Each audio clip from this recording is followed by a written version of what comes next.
নেইমারকে নিয়ে চূড়ান্ত স্কোয়াড ঘোষণা করলেন ব্রাজিল দল। কলম্বিয়া ও আর্জেন্টিনার বিপক্ষে ব্রাজিলের স্কোয়াডে আছে অভিজ্ঞ নেইমার ও মার্কোনহোসরা। অপরদিকে ভিনি রাফিনহাদের সঙ্গে আছেন তরুণ সাবিনহো এবং এস্তেভাও উইলিয়ামরা। ব্রাজিলের চূড়ান্ত স্কোয়াডে কারা কারা আছেন?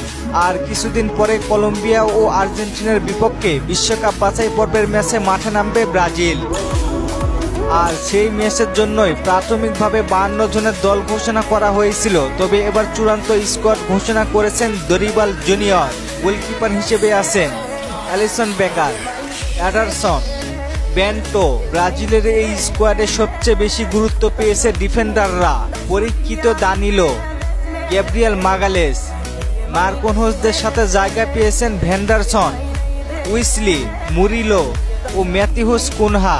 মিডফিল্ডে আছেন Andre, Bruno Guimaraes, Gerson, Joelinton, Cunha. ব্রাজিলের এই স্কোয়াডে তারকার সরাসরি অ্যাটাকিং লাইনে দীর্ঘদিন পরে ইনজুরি কাটিয়ে জাতীয় দলে ফিরেছেন নেইমার। তার সাথে আছেন বার্সার ক্যাপ্টেন রাফিনহা, দুই মাদ্রিদ তারকা রদ্রিগো এবং ভিনিসিয়াস জুনিয়র।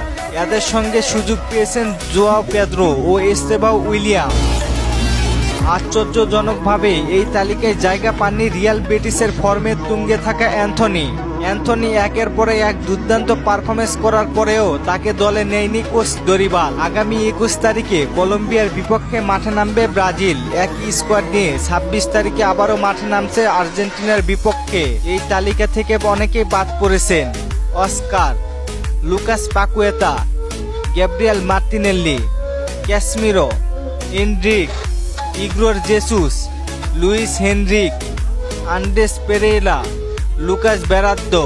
আপনাদের মতে এই স্কোয়াডটি কেমন হয়েছে জানিয়ে দিন কমেন্ট করে। আর ফুটবলকে নিয়ে নতুন কোনো প্রশ্ন থাকলে কমেন্ট করতে পারেন, পরবর্তী ভিডিওতে রিপ্লাই করব।